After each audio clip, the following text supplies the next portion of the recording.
प्रदेश में आदिवासी समुदाय से जुड़े मुद्दे, जल जंगल जमीन के अधिकारों और वन अधिकार कानून के प्रभावी क्रियान्वयन को लेकर कांग्रेस ने बड़ा कदम उठाया है।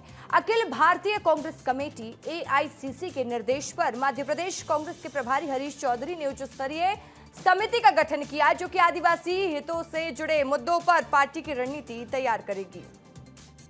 तो देखिए, कांग्रेस की विशेष समिति में विधानसभा में नेता प्रतिपक्ष उमंग सिंगार को प्रमुख भूमिका दी गई है और इसके अलावा पूर्व मंत्री कमलेश्वर पटेल, पूर्व नेता प्रतिपक्ष अजय सिंह राहुल भैया और आदिवासी कांग्रेस के राष्ट्रीय अध्यक्ष विक्रांत भूरिया को भी समिति का सदस्य बनाया गया है।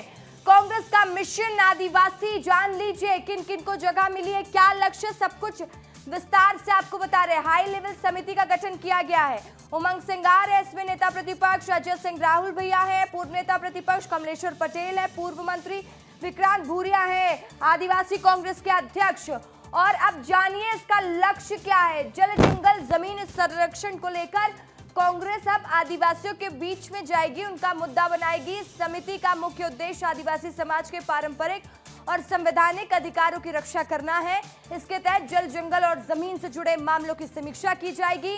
साथ ही समिति आदिवासी अंचलों में भूमि अधिकार, वन पट्टों और स्थानीय समुदाय के अधिकारों से जुड़े मुद्दों पर पार्टी का रोड मैप तैयार करेगी। देखिए, कांग्रेस आगामी चुनावी रणनीति को ध्यान में रखते हुए आदिवासी वर्ग के बीच अपनी पकड़ मजबूत करने में जुटी हुई है और इस पर कांग्रेस पार्टी विशेष जोर देती हुई नजर आ रही है। प्रदेश के कई आदिवासी बहुल जिलों में कांग्रेस पहले से ही सक्रिय है और अब इस समिति के जरिए आदिवासी मुद्दे को संगठित रूप से उठाने की तैयारी कांग्रेस पार्टी कर रही है।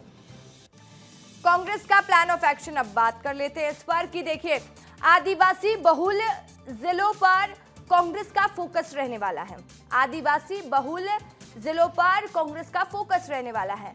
एमपी में ट्राइबल बेल्ट में 22 जिलों में 47 सीटें आती हैं, जिस पर कांग्रेस फोकस करे। कौन कौन से 22 जिले हैं, चलिए ये भी जान लीजिए।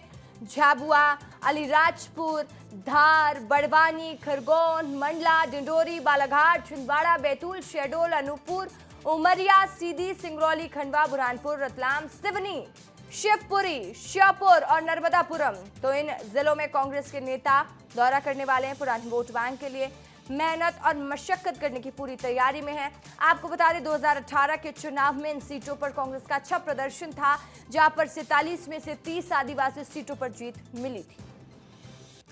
आदिवासियों के मुद्दे पर बोलते हुए उमंग सिंगार ने कहा कि आदिवासियों को उनके अधिकारों से दूर किया जा रहा है। बीजेपी आदिवासियों के विकास की नहीं, सिर्फ उनके वोट बैंक की राजनीति करती है।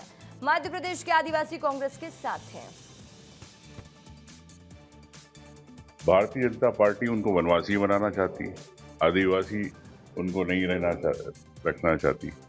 भारतीय जनता पार्टी उनको यूसीसी में लेना चाहती, लेकिन आदिवासियों की अपनी रूढ़िवादी प्रथाएं हैं, परंपराएं हैं, रीति रिवाज है। भारतीय जनता पार्टी आदिवासियों को हिंदू बनाना चाहती, तो क्यों, जब उनका तुम धर्म खत्म करना चाहते हो, समाज खत्म करना चाहते हो, तो क्यों भारतीय जनता पार्टी की तरफ आदिवासी जाएंगे?